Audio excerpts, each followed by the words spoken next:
Hi there. Oh shit. Hi there, welcome back to John's Random Reviews. So this is part 3 of the Hitachi stud cutter converted to sort of make it a Makita mashup Heath Robinson stud cutter. So everything's been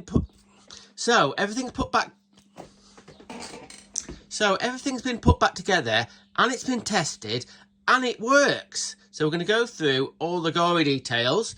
Now, first thing of note, yeah, I know some people are going, that's not the proper teal. That's not the proper teal colour. As you can see, this is too light. The actual spray I had before, this is a different company I got this off. The spray I had before, I thought it was slightly too dark, but this one's slightly too light. But never mind, it still looks Makita-ish. I've sprayed this top bit. In the original one, this was Hitachi green, and this bit was black, I believe. So I've sprayed that bit and sprayed that bit, and I've, oh, look at that, I've got a little Makita. That looks a bit naff, actually, but never mind. But the big thing is, I've got the battery connection right. So this is a Hitachi tool, so it's meant to work on Hitachi batteries, but I've converted. Now, you might be, naysayers might be saying, well, yeah, you've done it, but it's a bit rough. But I didn't want to get the adapter. I think you could get an adapter from a Hitachi tool to go, so you could click a Makita battery on straight away without having all this tomfoolery, as they say. But, blooming heck, God loves a trier. And I like a bit of fiddling, a little, I like a bit of tinkering. So I went through the challenge. It's taken absolutely for fucking ages to do it, but it works. Okay, so I've got a Makita sort of a battery contact thing. That's fastened in there, nice and tight. I've had to make some new rails for this to catch the battery. You can see them two little screws in there. Look how thin them little hang on. Look how thin them little rails are. I know it looks a bit rough, but it catches the battery all right. And you see this little bit here? This was part of the original Hitachi one. And you can see this bit here. So when I push it on, it clicks. And the little white tab holds it on. Yeah.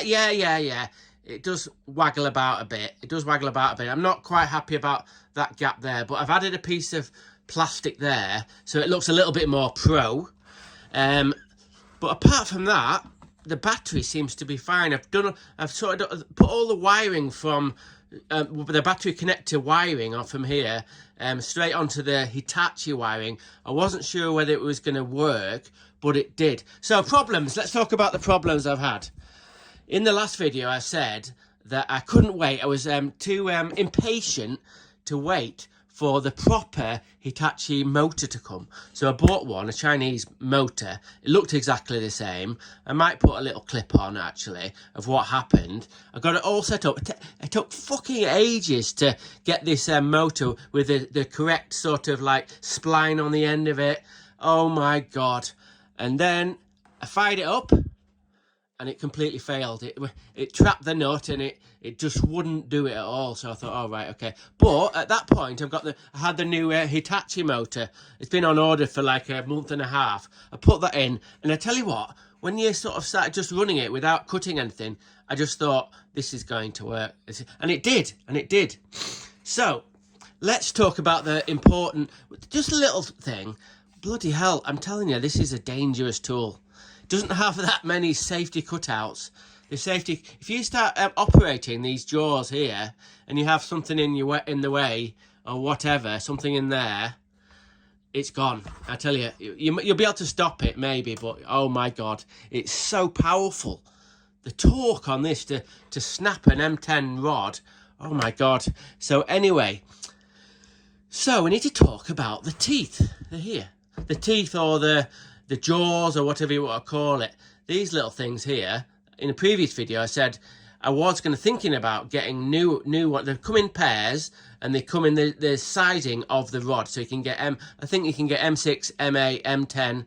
I think you can maybe get a machine to do M12. I'm not sure. Anyway, these M10 cutting heads, or cutters, or whatever, Cheap as I could find, were 85 quid for both of these.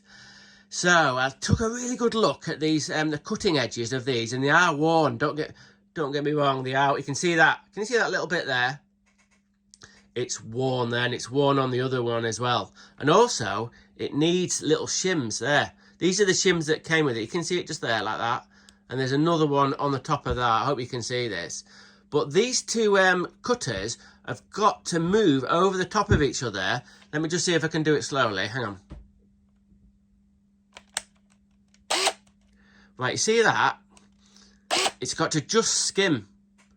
I think it's about half a millimetre gap there. You can see that? So it's just got to skim the other cutter so it nips off the blade. Like so. And then it retracts itself. So anyways, all this waffle on about, and I've done a lot of work in it, but does it work? That's the crucial thing. Like, I knew it was going to be able to cut the stud, but the main thing is it had to be able to cut the stud and then be able to get the nut on without any burrs on the end of the thread. So the last thing you didn't want to do is cut the actual stud and then the bending actual thread at the end. So when you went like this, you thought, and it couldn't get it started, that would be a waste of time. So I think I've got these heads set up all right. So we're gonna give it a go. So what you do is you just pass that through there, like so, and then this little nut here, this is actually a fully adjusted for M10, so we'll keep that like that. And what's really, really important here is you've got to have the actual thread of the stud set into the thread on the cutter. If it sort of goes in a bit funny and it kind of it goes on the edge, it doesn't cut very well, but you've got to make sure that's really well located. And well, the only thing we can do now is try it. So here we go.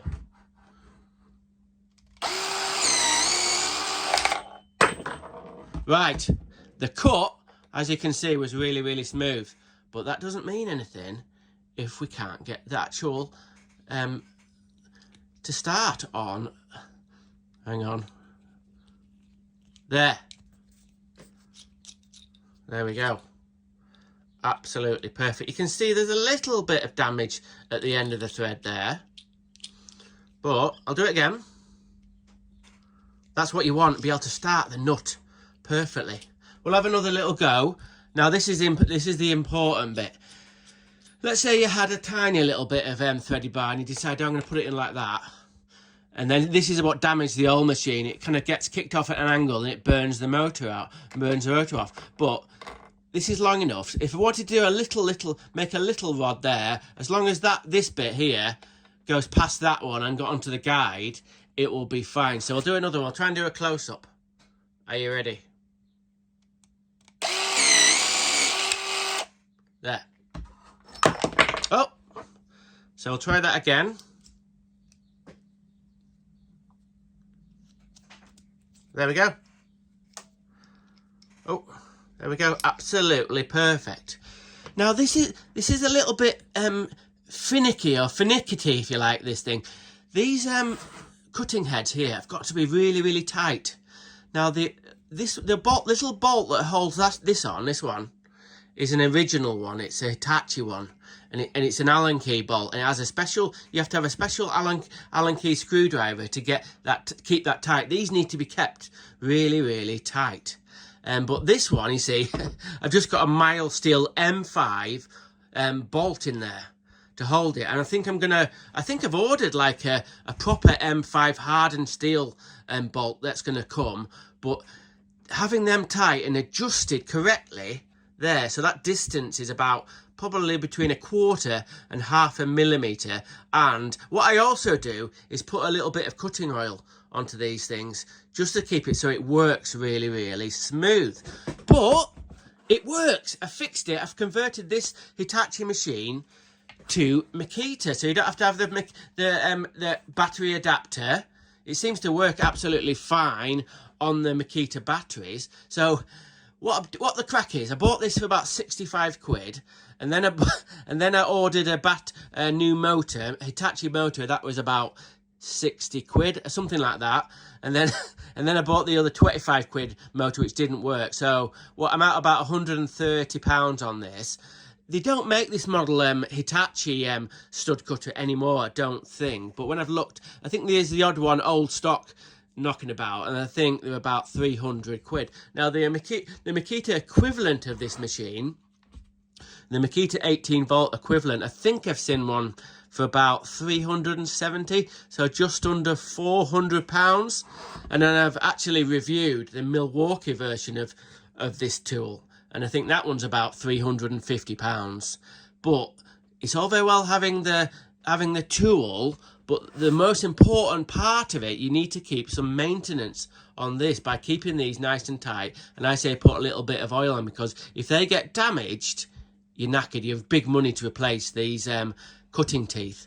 Now at the moment, I've only got cutting teeth to go to M10, but you can put M8 and I think M6 cutters on this. We only use M10 at work, so that'll be fine for work. So I've got a big job coming up, and a big commercial industrial job where we're going to be cutting a load of these at work. So hopefully maybe the boss will be able to give me some money for this, and then we'll just give a proper testing at work. Bear in mind that I owe the boss some load of stuff I got off him for the dinosaur bill, so actually I owe him money. But I might end up sort of maybe just giving him this for just a little, the old barter system. So anyway, I'm stoked in getting this working, and it is a fantastic machine. Like I said, normally people with threaded rod and who don't have one of these, they just end up cutting the rod with a grinder, and it's a ball ache. What I mean is the blade sometimes nips, and and then once you've cut it with a grinder, most of the time you've got to deburr the end. So generally I have two grinders going. I have one to cut the rod, and then one with a sanding disc on to make a bit of a chamfer on there, so that you can put a nut on it. But no more with this fantastic Hitachi stroke Makita stud cutter, one-off, John's Random Review special. Okay, well, thanks for watching another one of my daft videos. Like and subscribe if you like these kind of daft videos. Okay, random is rad. Rock on.